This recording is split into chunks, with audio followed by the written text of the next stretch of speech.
Get a leather chair! For great gift ideas and over 7... The most powerful alkaline battery in the world. 7 cents a minute, all day, every day, even to Canada with Light Show, only on YouTube. How's it going, guys? Welcome back to another GTI Wednesday video. Hope you're excited for this one. It's something that I've been curious to do since I got the car. I feel like I say that about every single modification, but I did a lot of research before getting this, and I obviously looked up modifications. So this is something that I really wanted to get and try out. A lot of people say how cool it is, and ever since I did some LED taillight or LED license plate bulbs, and I got the little error code, I figured that I should go ahead and finally get one of these things. So what we got is the OBDeleven module. I got this used off eBay for like $40, so pretty good price compared to buying new, and I got the new password set up and everything. I'm really curious to dive into it. This is gonna be probably a little bit shorter video, and if you're curious about the OBDeleven, I'm just gonna show you some of the things that I get and some of the functions, and have a little fun today. So thanks for joining. If you're new to the channel, be sure you go down below and hit that subscribe button so you don't miss out on any GTI videos in the future. Welcome every new GTI subscriber. I'm excited to see you guys here. So let's jump into the car, open the OBDeleven up, get it connected, and start checking out some apps. All right, so we've got our OBDeleven right here. Comes in a little case just like this. And what we are going to do is, you can see it's an OBD2 plug. So I'm gonna get the car started. I tried doing this as a test run the other night when I first got it, and I had some issues. I had to get a passcode reset and everything since I bought it used. But I just wanted to make sure it all worked, and it works better when the battery is fully charged, or else it won't load on some things. And I guess my battery's not fully charged, so it doesn't have any issue starting, but we are going to have to start the car. So I'm gonna start the car up right now. I'm gonna go ahead and just plug this into our OBD2 port underneath the dash. Is just go to our OBDeleven app, and we are going to hit connect. And sometimes I've noticed it takes like a minute or two for the Bluetooth to pop up on these devices, or at least my device. So there it goes. So it's open now. So we can go ahead and connect. All right, so now that we're connected, you have the option to scan your car for fault codes and things like that. And I'm not gonna do that because it takes a while, and nothing is wrong with the car right now. It did have a few like little things. One of the things that I actually needed to do was, one of my fault codes that I had for a while was I put LED bulbs in the license plate lamps, and I didn't do like the coated ones or whatever, so it thought that the bulbs were dead. And the great thing about OBDeleven is that you can actually go and select the retrofit function,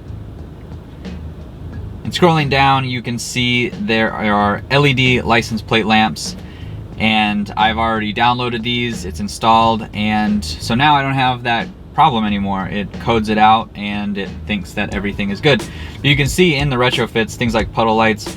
If you put like LED light bulbs somewhere that they weren't supposed to go, you can basically just code it out and you won't have that error anymore. So if we go to my car, you can see that the apps, I've downloaded a few already just to play around with them. One of the apps that I downloaded are obviously the LED license plate lamps, and then I also did the DRL with fog lights. I know a lot of people think it's weird, but I did it on my NC Miata too.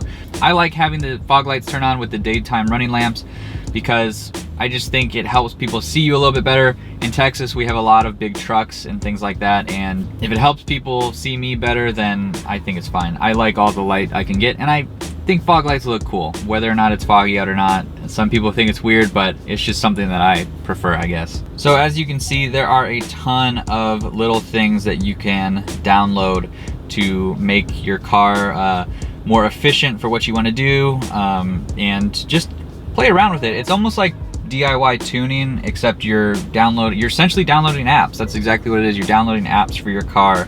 And then we're gonna go ahead and also do this Windows function with remote. A big one that I wanted to do was the sound actor. I think that's how you pronounce it. What we're gonna do is just turn it off, because I don't want the fake noise. A lot of people say that even if you turn it down in the car, it still makes noise. So we're just gonna turn it off and enjoy some natural sounding engine. I like this pace car indicators thing. Basically what it'll do is if you slam on the brakes, it will blink, which is kind of cool. We'll go ahead and do the 4 brake lights. These are fun. It shows both brake lights. Turn these on. Mirror dip is one that I was really interested in because I like to, when I'm backing in, I like to check my mirrors and everything, but with the car being so much bigger, on the Miata it's really easy to do. On this car, you can't really do it. So we'll go ahead and do the mirror dip.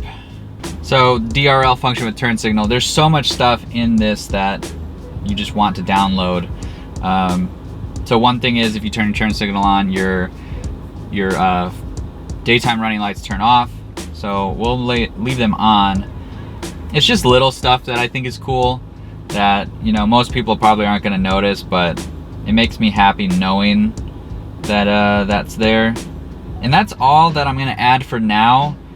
There are other things you can go in and do, like workshop, you can make your own. I'm not gonna do any long coding because that's ridiculous and I don't wanna mess anything up. So with that, what we can do now is turn the car off, turn the car back on, and now I guess we'll just test some of the stuff.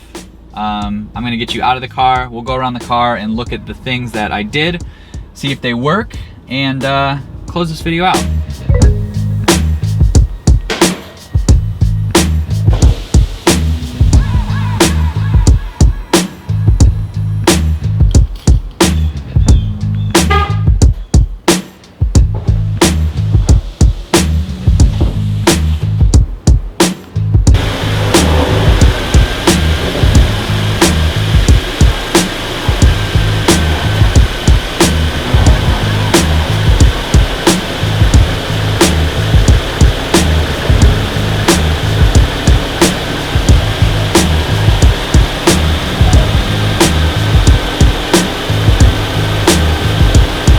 So I'm super happy with the way the little apps turned out on the car. I got the mirror function working. The only thing I don't like about the mirror, the tilting mirror, is that it only does it on the passenger side. And I guess that's because if you're parallel parking or something, then you'll need it then. But I kind of wished it was on both. That way if you're going in like between some lines or something, I don't know. Not gonna complain about it because I enjoy it. The other things that I did, you guys saw the front lights and things like that. And then I went and took it for a little drive to check to see if the sound DAC door was turned off, and it definitely was. The car's a lot quieter. Of course, you can roll down the windows and listen to, you know, everything that you want to. So cool things coming in the future. Next video, I will be taking a look at the dog bone mount insert, so don't miss that. And then I also have the resonator delete pipe coming. Thanks so much for watching, guys. I hope you enjoyed this one. Be sure you go down below, hit that subscribe button if you're new to the channel, give this video a thumbs up, leave your comments below, and I'll see you in the next one.